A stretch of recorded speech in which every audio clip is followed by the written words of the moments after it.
Bonjour à tous, soyez les bienvenus à cette édition du 12h45. À la une, ce mercredi, un nouveau document administratif que tout ressortissant béninois doit avoir et qui prouve qu'il est identifié et fiché au registre national des personnes physiques, c'est le certificat d'identification personnelle.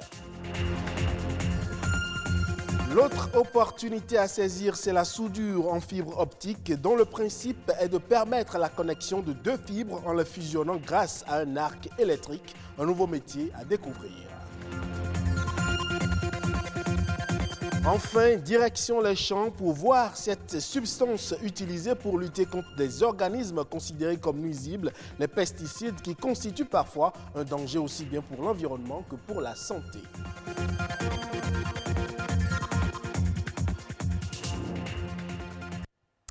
Eh bien, s'il vous était difficile de vous procurer vos souches ou autres documents d'état civil, sachez que ces tracasseries sont désormais du passé. Un numéro d'identification personnelle est désormais disponible pour chaque citoyen grâce au certificat d'identification personnelle. Mieux, la carte nationale d'identité biométrique est désormais mise en vigueur. Les explications avec Rodrigue Babagbeto. C'est l'une des mesures prises par le dernier Conseil des ministres, la mise en vigueur de la carte nationale d'identité biométrique ayant une validité de 5 ans. Une carte qui peut comporter des données personnelles et même permettre de traverser sans tracasserie les frontières des pays de la CEDEAO. L'obtenir revient à réunir 2 pièces essentielles dont l'acte de naissance sécurisé. Dès lors que vous avez fait le RAVIP, on vous remet un récépissé qu'on appelle récépissé RAVIP. Sur ce papier, il y a un numéro formulaire. Ça permet au service public de l'identification de vous rechercher facilement dans la base de données pour être sûr que vous aviez fait le RAVIP, qu'on a pris vos empreintes et que votre photo est là. C'est ça qu'on appelle acte de naissance sécurisé. À cela s'ajoute le certificat d'identification personnelle, un document basé sur le numéro d'identification personnelle du citoyen et qui remplace le certificat de possession d'État et l'attestation de résidence dans le processus d'établissement des pièces d'identité. Ici, à l'Agence nationale d'identification des personnes, Gérard vient retirer son certificat après avoir attendu son tour. Carte d'identité et non do versi nous parce que nous sous ça mba kaka tu vois des fide 10 millions et ko vous dossier no lebi mba kaka bonu tiko bersi gbede nous dia carte d'identité et so yin tabasi de nous mia et donc nous présenter carte loc bon et de simple bonable carte d'identité ti bon fide 10 millions na do yi pe point.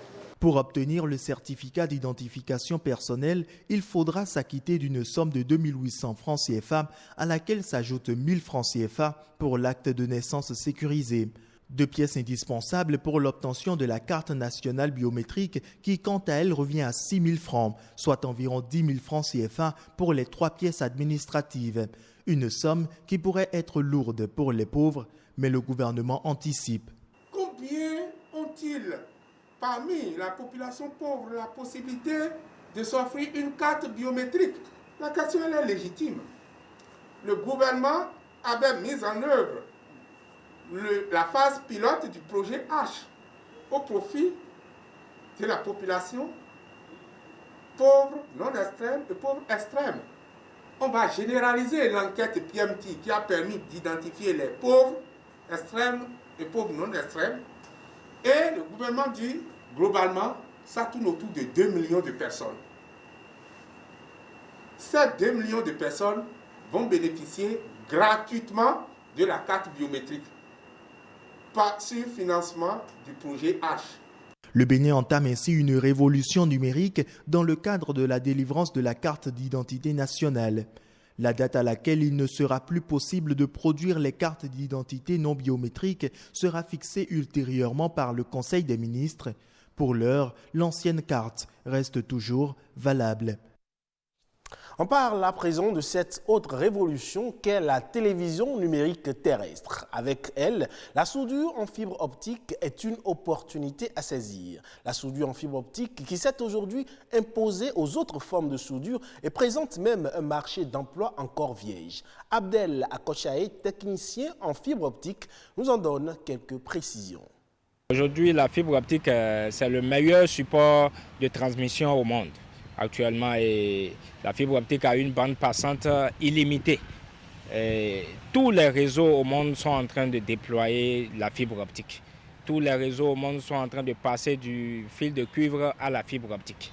Et aujourd'hui, c'est une opportunité quand vous vous lancez dans ce métier parce que la fibre optique génère beaucoup de métiers, dont la soudure fibre optique. Le métier de soudeur fibre optique est un métier recherché aujourd'hui.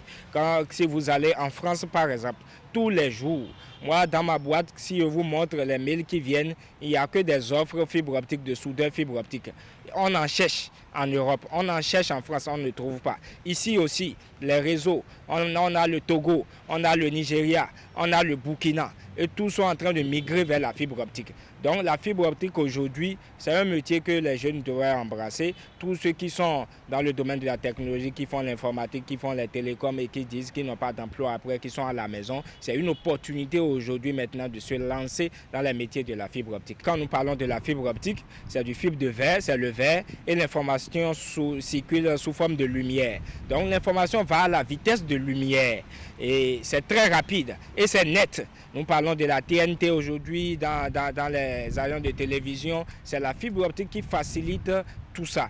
Le Bénin vient à travers le projet PDI-DT, vient de déployer la fibre optique dans sa première phase.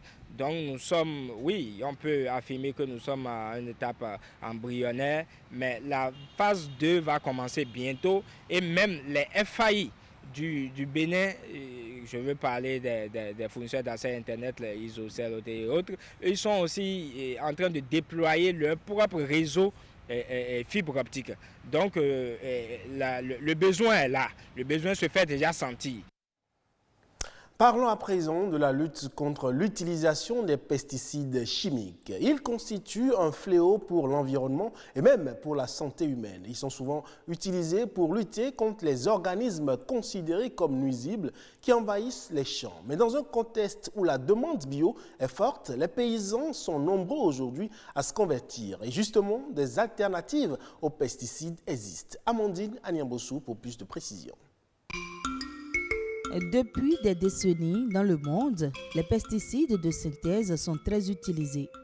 Dans l'agriculture, les parcs, les jardins, voire dans les maisons.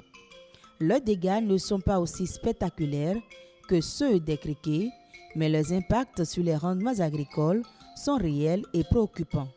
Chaque année, les pertes économiques dues aux pesticides se chiffrent en millions de dollars et menacent la sécurité alimentaire de dizaines de milliers de personnes. Les criquets, l'autre prédateur des productions agricoles, font tout autant de dégâts dans les champs. Pour lutter ou en limiter les effets néfastes, les cultivateurs ont souvent recours aux pesticides. En Afrique de l'Ouest, l'importation de pesticides augmente de 19% par an selon des chiffres officiels publiés depuis 1990, alors même que la production agricole ne progresserait que de 2,5%. Au-delà de leur coût, les pesticides ont un impact important sur la santé humaine, la faune sauvage et l'environnement. Souvent de mauvaise qualité ou illicites, les paysans et leurs familles sont fréquemment exposés à ces produits toxiques à forte concentration et au bout de la chaîne, les consommateurs sont également exposés. Selon de nombreuses études scientifiques, ces toxiques constituent un réel problème de santé publique. Il est donc nécessaire de se tourner vers des alternatives non toxiques. Heureusement, des systèmes alternatifs existent et se développent. Au nombre de ceux-ci figure l'utilisation de plantes aux propriétés pesticides plus respectueuses de l'environnement. Utilisées en Afrique de façon traditionnelle, les plantes à effet phytosanitaire sont employées de diverses façons. Production d'extraits appliqués sur les feuilles des cultures à protéger, utilisation sous forme de plantes entières ou d'huile essentielle pour protéger les denrées stockées, culture en association dans les champs. Plusieurs études ont évalué le potentiel des plantes pesticides utilisées traditionnellement en Afrique de l'Ouest. L'emploi de ces produits naturels permet, dans certains cas, d'accroître les rendements pour un rapport coût-bénéfice similaire à celui des pesticides de synthèse. Hors de nos frontières, direction la Côte d'Ivoire, où face à la proportion élevée de mortalité maternelle, infantile et néonatale, les autorités sanitaires ont lancé un concours dénommé Maternité accueillante pour récompenser le meilleur centre de santé régional dans la réduction de ce taux de morbidité. Les détails. C'est une stratégie payante qui devrait permettre de réduire le taux de mortalité maternelle, néonatale et infantile qui est à 614 décès pour 100 000 naissances vivantes. C'est un concours dénommé Maternité accueillante qui est ainsi lancé pour récompenser la meilleure équipe régionale dans la réduction de ce taux de morbidité. Les structures sanitaires verront ainsi leur capacité fonctionnelle évaluée, notamment en soins obstétricaux, néonataux d'urgence ou encore dans la surveillance de l'accouchement. Il n'est pas admissible qu'en Côte d'Ivoire, lorsqu'une mère part pour donner la vie, c'est souvent effectivement un cauchemar ou des pleurs. Il a donc décidé de faire en sorte qu'il y ait un plan stratégique national afin de passer d'un taux qui n'honore pas la Côte d'Ivoire de 614 décès pour 100 000 naissances vivantes à un taux de 70 décès pour 100 000 naissances en Côte d'Ivoire. C'est un challenge. Le concours n'est pas seulement une affaire des acteurs de santé, il mettra également en lumière l'implication des gouvernances locales. Ce concours permettra de valoriser les efforts d'investissement en faveur d'une amélioration significative des conditions sanitaires sur leur territoire, notamment en matière de santé mère-enfant. Une initiative que les organismes du système des Nations Unies encouragent et accompagnent, car le but est aussi de passer d'ici à 2030 de 614 à 70 décès pour 100 000 naissances vivantes. La lecture de ce prix doit être celui du prix du nombre de vies sauvées par les Ivoiriens eux-mêmes dans une localité donnée. Éviter le décès d'une mère, c'est garantir la survie de plusieurs enfants et c'est capitaliser des ressources pour le développement du pays. Lancé pour toute la période 2020, le concours récompensera en fin d'année les 3 premières régions qui auront obtenu le plus de points. Et c'est sur cet élément que prend fin ce 12h45 que vous pouvez retrouver sur le site de l'ORTB, www.ortb.bj. Portez-vous bien et à très bientôt.